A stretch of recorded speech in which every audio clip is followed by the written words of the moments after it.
El Paso, Texas. The mid-1980s brought scorching heat to the desert city, but beneath the sun-bleached sands of Northeast El Paso, something far darker was hiding.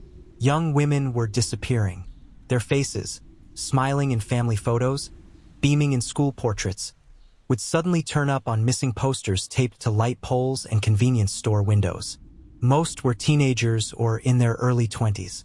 Many lived on the margins, drifting between home and the streets, battling vulnerabilities that made them easy prey. Between 1985 and 1987, the city watched as at least 6 women vanished. For weeks, there were no answers. Families agonized over the silence, clinging to hope. But the desert has a way of keeping secrets until the wind shifts. In the summer of 1987, the bodies began to surface. Buried in shallow graves, their remains lay hidden beneath the dry sand, as if the earth itself was trying to swallow the horror. El Paso was no longer just a border city. It had become the hunting ground of a man the press would later call the Desert Killer. The reveal was as horrifying as it was methodical. Police discovered the bodies of 6 young women. Angelica Frausto, just 15 years old. Marcella Marcy Baker, 18. Karen Baker, 20. Renee Baker, 18. Cheryl Lynn Vasquez, 19. Melissa Alanes, 18.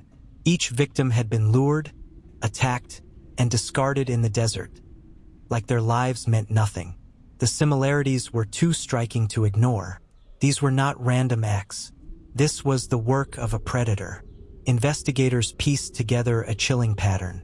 The killer had an uncanny ability to spot vulnerability. Girls walking alone, runaways, those who thought they were simply taking a ride across town.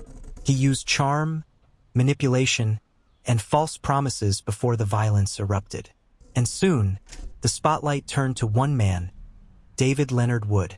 Wood was no stranger to law enforcement. His history was already littered with red flags: assaults, sexual violence, time in prison. On the surface, he blended into El Paso life, sometimes working odd jobs, sometimes drifting. But underneath, he harbored a darkness that grew bolder with each crime.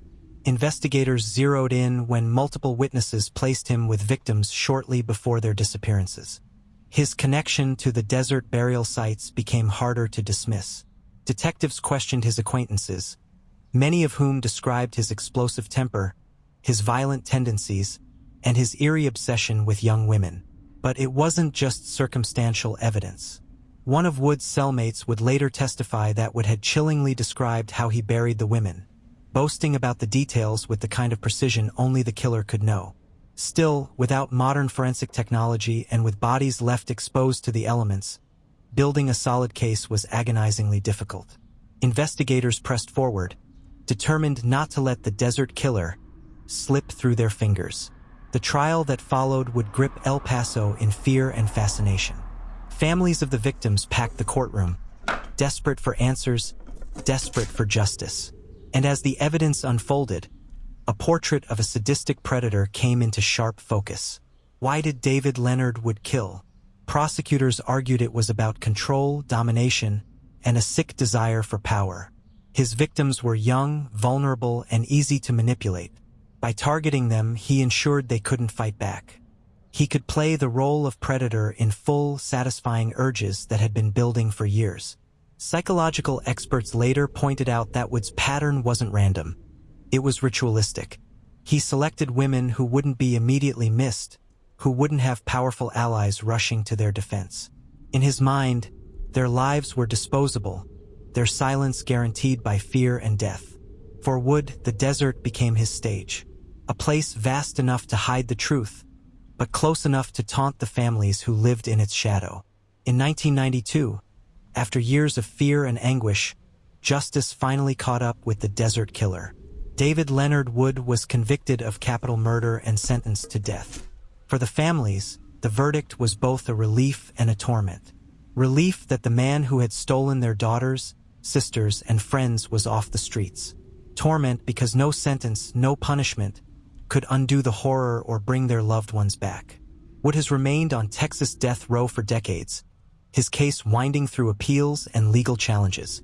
Each time his name resurfaces in headlines, It rips open wounds for the families who have spent years trying to heal. To this day, there is speculation that Wood may have claimed more victims than the 6 tied to him. Some believe the desert still holds more secrets, shallow graves that never yielded their stories. The story of David Leonard Wood is not just about a killer. It's about young women whose lives were stolen before they had a chance to fully live. It's about families who still grieve in silence, and a city forever haunted by the memory of the desert that hid its darkest truths. The Desert Killer case left a scar on El Paso, one that never truly faded. It reminded the world how predators thrive in shadows, preying on those who are overlooked, forgotten, or ignored. For the victims, justice was delayed but not denied. And for the families, the desert will always be more than just sand and wind. It will be a graveyard of stolen lives, a reminder of what was lost, and a haunting monument to the darkness of one man's soul.